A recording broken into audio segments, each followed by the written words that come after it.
Welcome to the Health on Track podcast. Let's talk well-being. Welcome to the Health on Track podcast, offering you a shot of wellness. I'm Yasmin, and I'm the Member Engagements and Communications Manager at GIG Gulf Insurance. Our episode today is super interesting and tackles one of the common symptoms of psychological issues, people-pleasing. Though in theory, you think you're doing it out of the kindness of your heart, in reality, it could be a sign of something bigger, such as low self-esteem, avoidance, or fear of rejection. So how do you know the real reason behind being a people pleaser? Let's see what Shadan will tell us. Shadan is a dually licensed CDA psychologist and DHA behavior analyst with over a decade of clinical experience in the field of psychology and applied behavior analysis.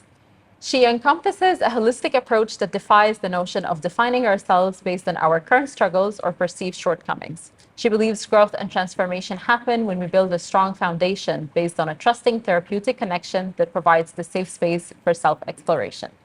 Thank you so much for being here with us today, Shadan. Thank you. It's really nice to be here. So how would you define people-pleasing? So people-pleasing is essentially being chronically nice. It's when you extend a lot of compassion, understanding, forgiveness, and you're overly accommodating people under the disguise of being nice, when the reality of it is that you're essentially accommodating these people despite the fact that maybe this isn't exactly what you want or it's not the best use of your time. And the reason you tend to give in to these things is because you start to feel a lot of guilt. And those emotions can be quite overwhelming, where in the moment it's so hard for you to say, no, sorry, I can't. So you kind of give in to the guilt, or sometimes it's fear of rejection, fear of judgment, fear of abandonment. And so you find yourself repeatedly saying yes to things that you deep down inside would rather you didn't do. Not realizing that it essentially will come at the cost of your own preferences and your own needs. So people-pleasing is under the disguise of being nice, but it's actually very different from, for example, being nice or generous. Because when you're nice or generous or kind, you're doing so by really giving it a good thought process. You have like a decision-making process where you're going through, okay, will this work for me? Will it work for them? And you are kind of coming to an informed decision as to whether you would like to say yes or no to something. Actually, a good distinction could be thinking of, a people pleaser is somebody who says yes, knowing that they cannot say no. Whereas if you're being nice in a balanced way, you're saying yes despite having had the ability to equally say no.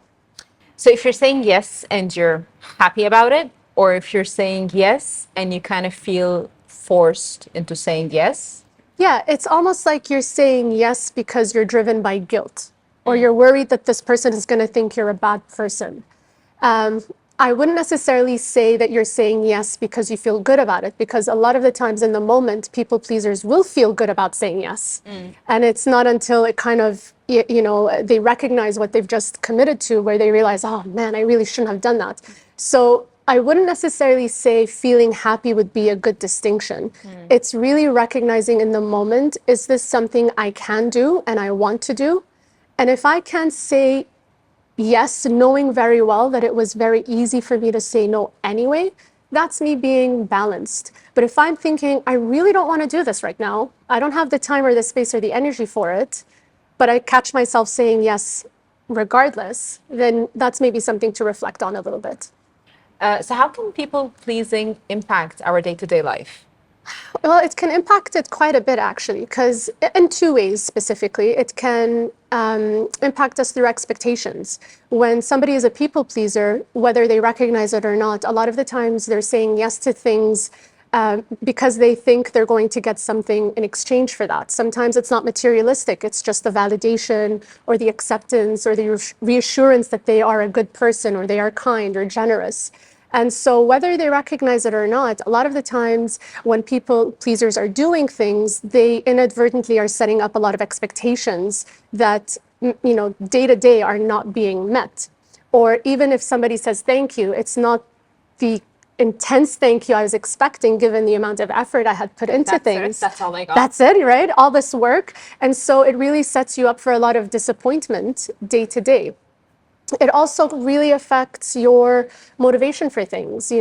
If you agree to help a colleague tomorrow at 3 p.m., to write a report. And if you're anything like me and you don't like writing reports, and Who you say, does? some people do, you'd be surprised. Okay.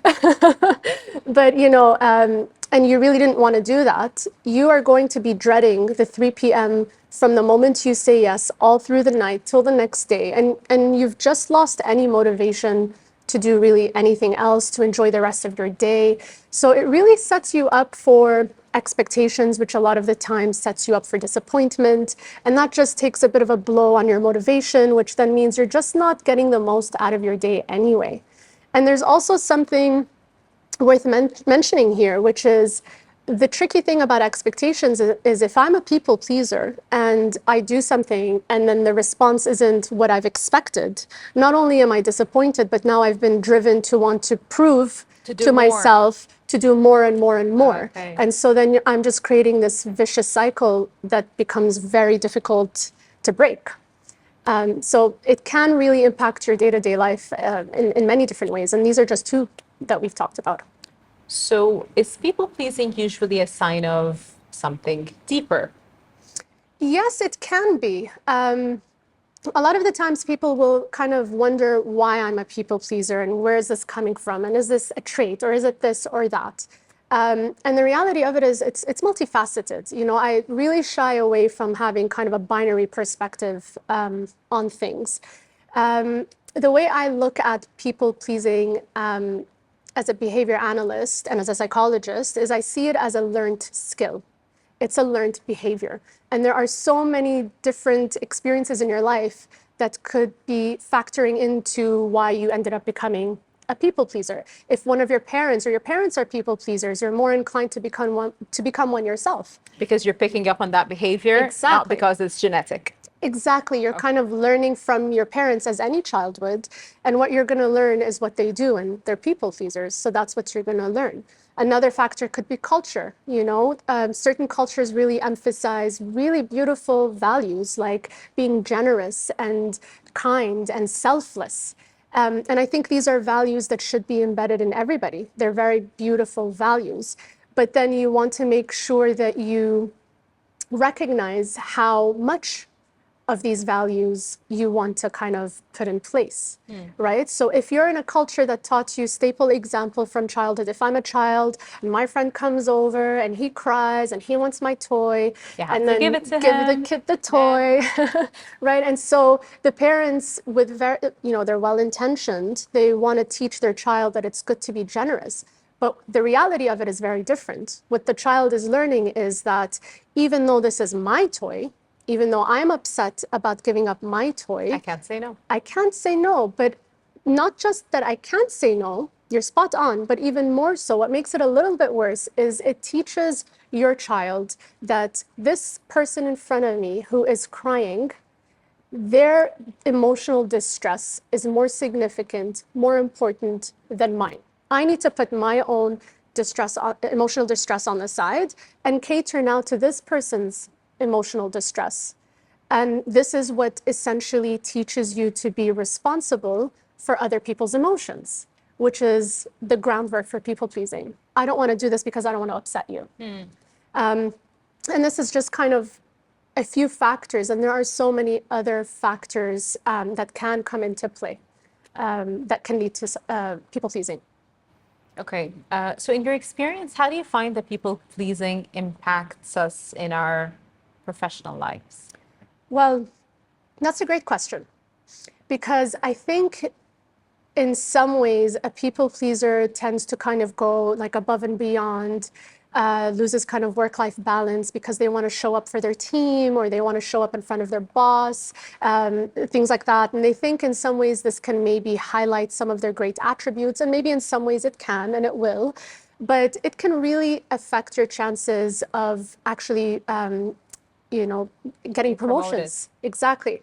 And the reason is because if you're going to be applying to more leadership positions or senior positions that require you to be able to delegate, to be able to say no, to prioritize accordingly, to have very difficult, uncomfortable conversations, then you need to be able to demonstrate that you have that skill and you have that capacity in your current job. And if you're always saying yes, and you're getting burnt out and people can tell you're getting irritable and frustrated, that is not demonstrating leadership skills. And that will get in the way of your ability to progress through your career ladder.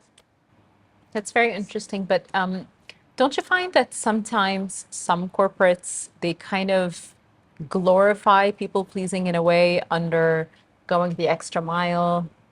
Yes, you're absolutely right about that. And this is where it gets tricky.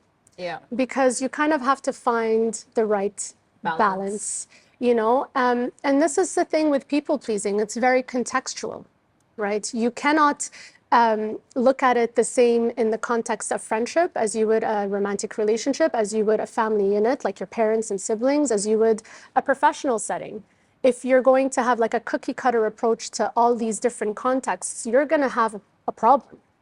So, you know, naturally in some contexts, and maybe professional context is one of those, you might be a little bit more restricted as to how many boundaries or how strict your boundaries need to be.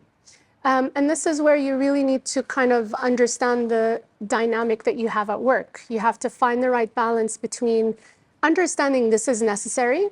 This is an urgent matter. If I take it on, I can, you know, stand out and show that I'm a team player versus this is not urgent. I have other commitments. It can wait, it can be delegated, and learning to say no to those where it's appropriate.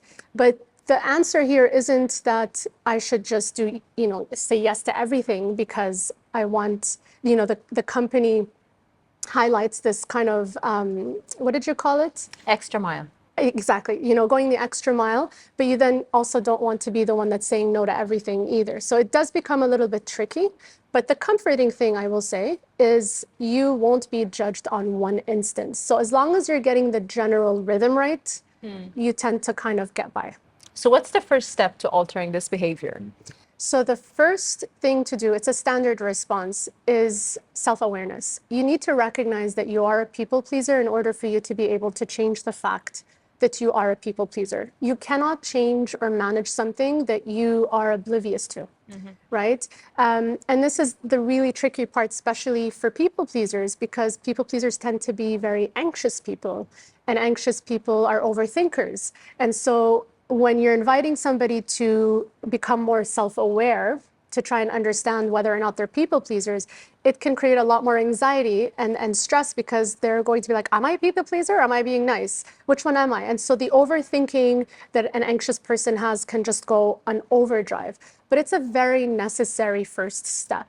And I always like to use smoking as an example. If somebody is a smoker and they want to quit, sure, they can just wake up the next day and say, I'm not going to smoke anymore, and give that a go, and maybe they're going to be successful. Chances are it's not sustainable. But if somebody wants to quit smoking and they're like, all right, what are my triggers? When am I most likely to smoke? How many cigarettes am I smoking a day? And they have a good, thorough understanding of their stance in the challenge that they're experiencing. And then they can have a plan, a structured plan that can be adaptable to their mini goals as they move towards their end goal of actually quitting smoking. It's the exact same thing if you replace smoking with people pleasing. So you have to build that awareness. It might be a little bit challenging, it might be a little bit stressful, but once you start developing that self-awareness, you start to really catch yourself as you're people pleasing, or sometimes hopefully the goal is you're about to say yes and you're like, not this time, thank you. So it's you know, a challenging process, or it can be a challenging process. But once you start to catch yourself in those moments and you start to celebrate those little moments, you just kind of fly through. Okay.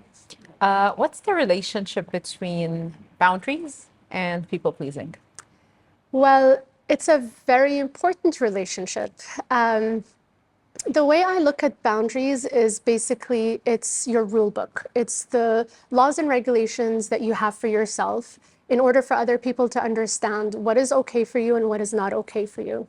In the same way a country has laws and regulations, right? You go into a country, you know their laws and regulations, you know what to do, you know what not to do. And if you're following the rules, life is beautiful, right? But here's the thing.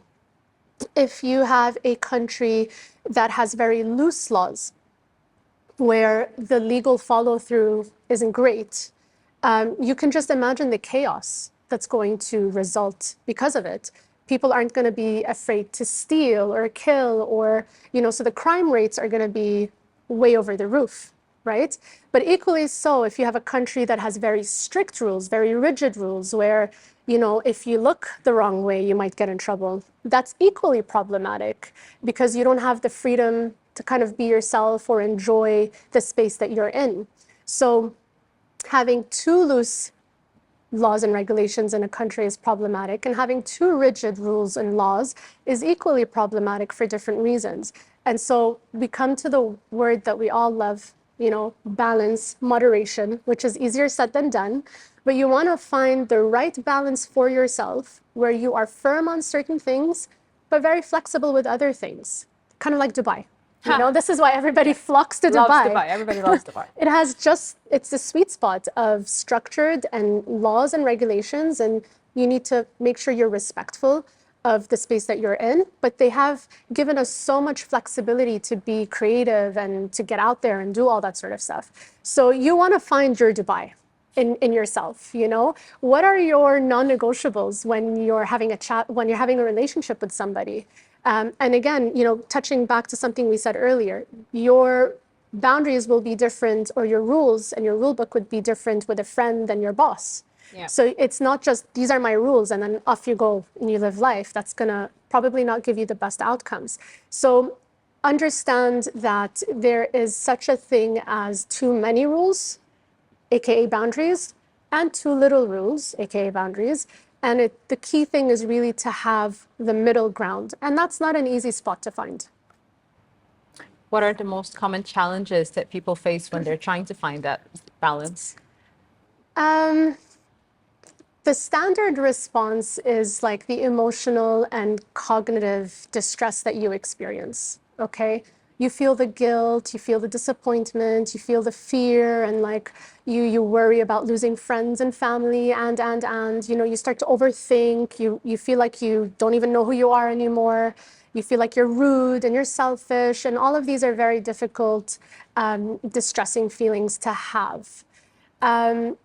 But what I will say is, beyond that, I think if you think of, and maybe we've touched on this a little bit already, it might be a bit redundant, but I think the really challenging part is tolerating the pushback, but also really understanding the loose versus rigid rules. Because oftentimes what I find with people that I work with is they come in with really, really loose boundaries. And the minute they get like a taste of what it's like to say no, it's like a high. You feel so good because you've stood up for yourself. You're in control. It's a beautiful feeling. And I love it. I love it for them. But what ends up happening is they run all the other way to the other end of the spectrum, where we'll be in my office and we'll celebrate all the wins, and I'm like, good on you, good for you, that's amazing. But now let's talk about the other end and how problematic that is. And I think that's probably the biggest challenge. Yes, the pushback. Yes, the emotional distress. Yes, the cognitive, like the overthinking. But really, in a practical sense, I think it's really figuring out, should I not? And finding your sweet spot. Okay, so, but what do you say to people who might be worried that if they set the boundaries and they stop people pleasing, they will end up isolated and losing some of their social connections? What I would tell these people is the right people will stay. If you're starting to speak up for yourself and you're learning to take care of yourself and your needs and you're advocating for yourself, the right people will be cheering you on and will be encouraging you to do that, and will not question your love and care and connection to them. And those are the right people for you. Typically, people that you lose end up being people that were maybe in it for the wrong reasons to begin with. And so you want to ask yourself if these were people you wanted to keep around anyway.